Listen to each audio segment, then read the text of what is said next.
They say prostitution is the world's oldest profession, so why is it really illegal? And who's behind that? And when you look at the laws, they certainly raise some questions. Where I live, for instance, you can pay someone to have sex with you on camera. That's legal. You can pay someone to be your girlfriend, give her gifts, cover her rent. And as long as nobody says the transaction out loud, that's fine. But if you hand a woman cash for sex in a hotel room, you're now a criminal. So what exactly are we policing and preventing? I'm Ken LaCorte. I dig into questions that polite people sometimes don't like to touch because they tell us a lot about our society and why the world is the way it is. So here's the elephant in the room. Prostitution has been legal, even celebrated for most of human history, but now it can lead you right to jail. Why? We'll trace the evolution of prostitution throughout history and take a look at the common answers for why it's illegal. Then we'll dig into the concept of strengthening the family with a reason that nobody likes to admit out loud. And finally, we'll examine the female factor and why it matters a lot more than most people realize. So for much of human history, prostitution wasn't just legal, but in a weird twist, it was actually run by governments and religious leaders. In ancient Mesopotamia, temple brothels were run by the priests of the goddess Ishtar. Some women performed religious sex rituals, others worked on the temple grounds, and the lowest tier walked the streets. It was ordinary civic life, woven into religion and commerce. The Greeks took this and scaled it up. Athens had state-owned brothels that funded public works, including a temple to Aphrodite. Courtesans weren't just prostitutes. The high-end ones were educated companions who dined with philosophers and politicians. They paid taxes, wore distinct clothing, and occupied a recognized place in society. Rome had the same model. Prostitution was legal, taxed, and kind of everywhere. Walk through the ruins of Pompeii and you'll find brothels etched into the graffiti. There, a visit could cost you what you might pay for a loaf of bread. And then Christianity spread and the mood shifted. The church shut down pagan temples and pushed prostitution into a lower status. Catholic doctrine declared sex outside the marriage sinful and condemned prostitution outright. But the reality was messier. Church leaders viewed prostitution as a necessary evil that prevented worse sins like rape or the seduction of respectable women.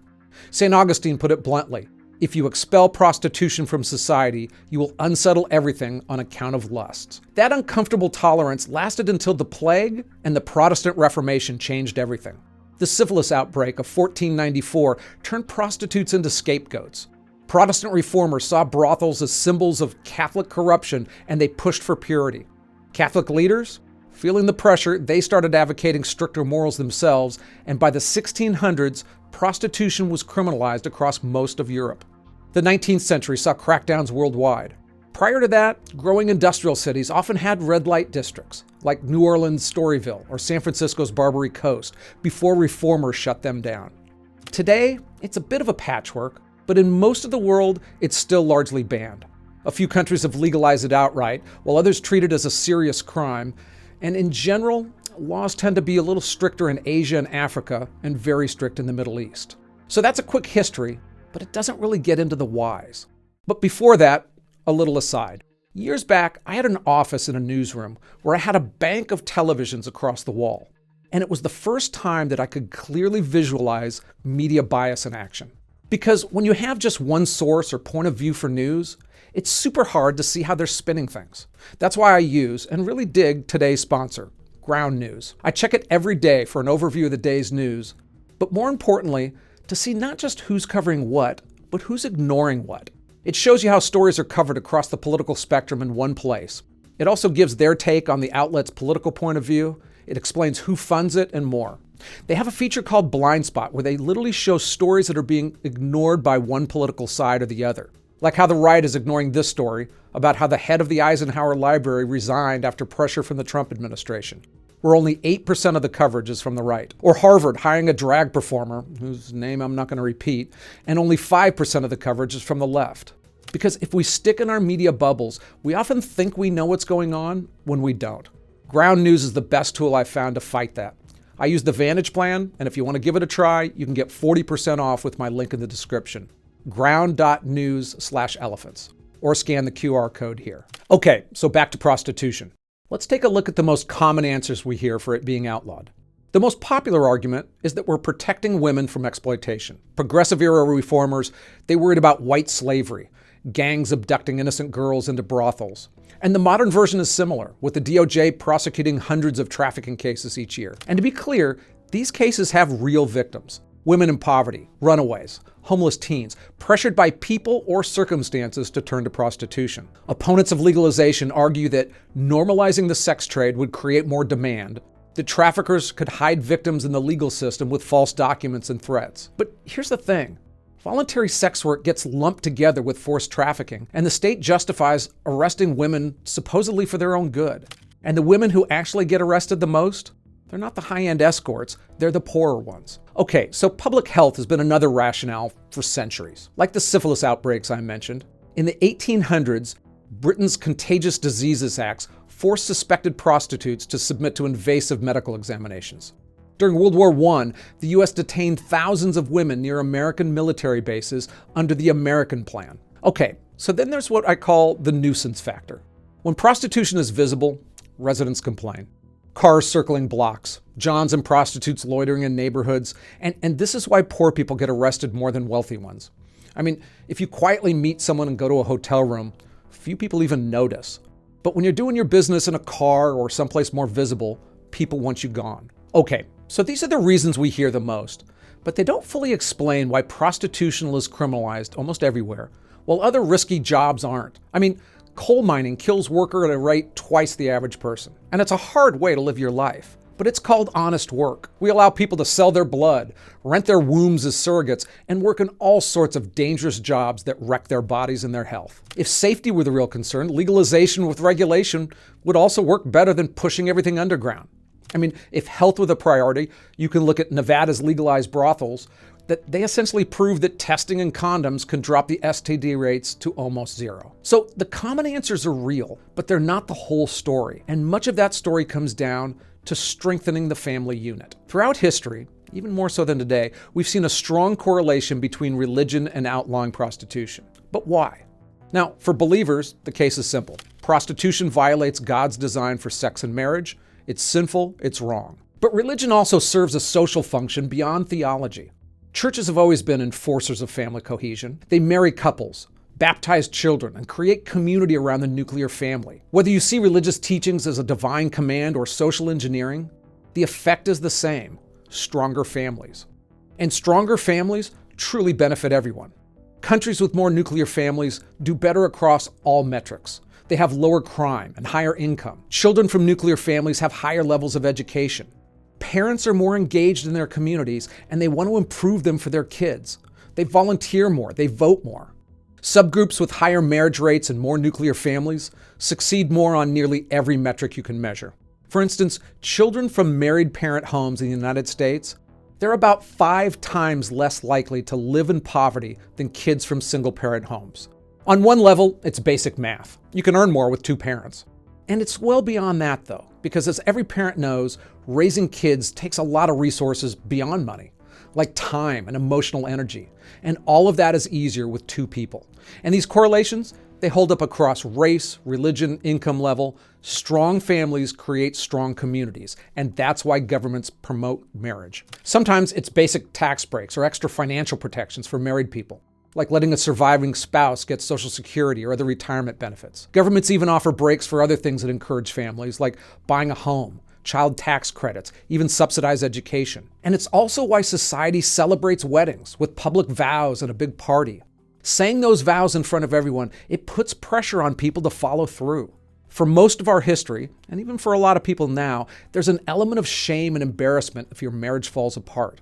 That social pressure isn't comfortable, but it also helps keep families together. Okay, Ken, so where does prostitution fit into all this? Well, marriage also kind of guarantees you a sexual partner, and studies show that married people have more sex than single people. For men who want that, marriage makes it more likely. It's just part of the deal, whether people say it out loud or not. And data from some countries show that clamping down on prostitution increase marriage rates and divorce rates lessen. Prostitution can fill in some marriage needs and lower the number of nuclear families. Easy access to paid sex can make men more selective or just less likely to want to get married. I mean, why commit to a relationship, work through conflict, or build a life with someone when you can pay for what you want and walk away? Now, look, that's obviously a massive oversimplification. Sex isn't the only thing in a relationship or a marriage, but it's a real factor. And the availability of prostitution changes the entire dynamic of courtship and commitment. Look at it from a purely economic angle. Marriage involves negotiation. Men, they usually offer commitment, resources, and stability.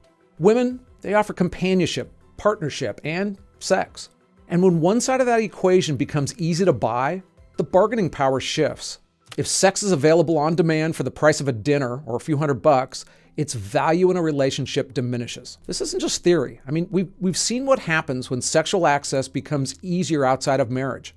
Generically, as moral standards have changed over the past 50 years and sex outside marriage became more socially acceptable, marriage rates dropped and the age of first marriages rose.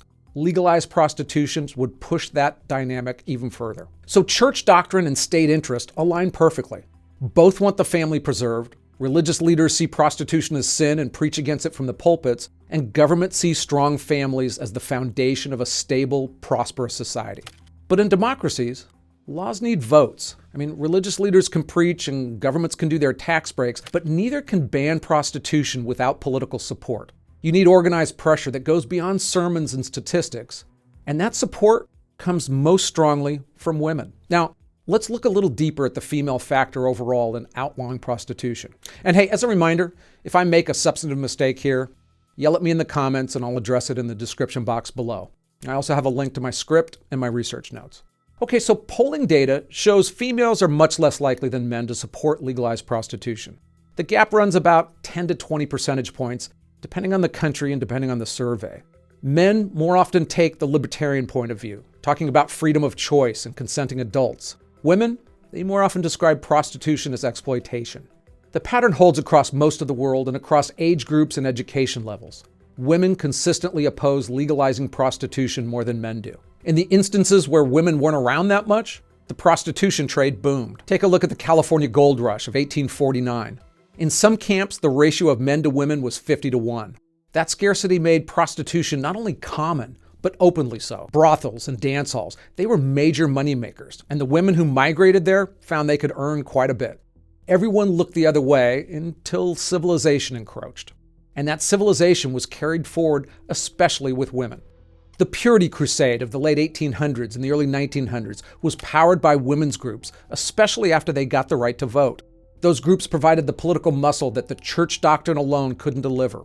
The church built the vocabulary, sin, exploitation, moral decay, and women helped turn that into policy. Groups like the Women's Christian Temperance Union and the Female Moral Reform Societies, they organized petitions, they testified at hearings, they aggressively lobbied politicians for vice crackdowns. Early efforts also include opening rescue homes for prostitutes.